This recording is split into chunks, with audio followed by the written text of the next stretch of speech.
Well, the problem that many towns suffer is that in trying to accommodate traffic, they have allowed streets to become so heavily dominated by vehicles that those streets have lost their primary purpose, which is as places that attract people, that attract investment, that attract spending.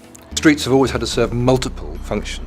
They're part of the transport infrastructure, but they're also places for social and economic interaction, which at the end of the day support the economy of a town. If we allow too much regulation and the aspects of the highway to dominate the environment, it's harder for people to cross the road, speeds go up, and drivers are less responsive to the surroundings. And less responsive drivers tend to be more dangerous, and it tends to be less comfortable for vulnerable users that go to make up a successful street. Douglas is one of many seaside towns that is having to rethink the nature of its seafront and of its economy, and has a magnificent promenade from the end of the 19th century. But like many promenades, it's very easy for them to become dominated by traffic, to lose the essential quality, and for them to become congested and unsafe and unsatisfactory places. There isn't an impossible mismatch between high traffic volumes and great streets. But it does mean a different way of thinking about streets, that they're not merely the preserve of the highways. They're also part of the economy and the intrinsic life of a town. So trying to find a balance between the exchange and the movement functions of the street is really what this is all about.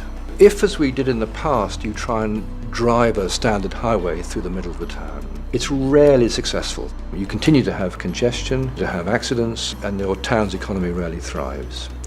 What you also find with over-regulated streets is that they generate a stop-start pattern of flow. This is less efficient than low-speed traffic moving smoothly. One of the advantages we found in Poynton in particular was reducing the approach to a busy junction from 3 lanes down to 1. Is more efficient than a multi-lane approach with all the delays that come with signal controls. You can make major space gains which you can use for cycling, parking, or wider footways. And of course there are major savings in costs because signals cost an awful lot of money to install and maintain.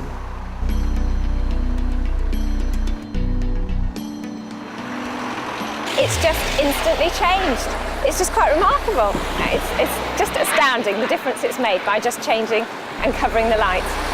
It's not a change which is as radical as people often assume. It's the change from seeing a street as part of the highway to it being a social space, part of the town.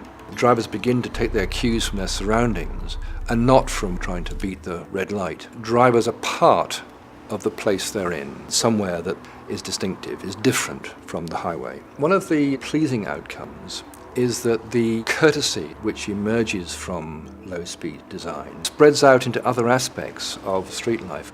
You have a change in relationship between the pedestrians, cyclists, and you get a much more balanced traffic movement alongside the economic and social interactions. Rather than the street being a linear corridor, it becomes a sequence of rooms, if you like, buildings and the activities that they generate all become an important part of the design. So in streets where drivers are less distracted by signs or traffic signals, they become responsive to unexpected incidents. You make sure the street doesn't become a barrier to free-flowing pedestrian movement. You're not having to spend a lot of money on complex systems and maintaining road markings and so forth. Better value for local authorities to put money into the whole of the public realm rather than merely the highway itself. As we move from a more segregated approach to streetscape towards integrating streets with their surroundings, practical gains in terms of journey time, congestion, safety and so forth are very important. But ultimately what you're doing is introducing a quality which is rarely spoken about in highway design, and that's civility. And it's civility which ultimately benefits the economy. I find all the traffic, vans, cars, motorcycles, very, very courteous, and they all seem to stop the minute they see me. economic returns to a town from civilised low-speed streetscapes far exceed conventional highway measures. Much more attractive streets mean a more successful economy.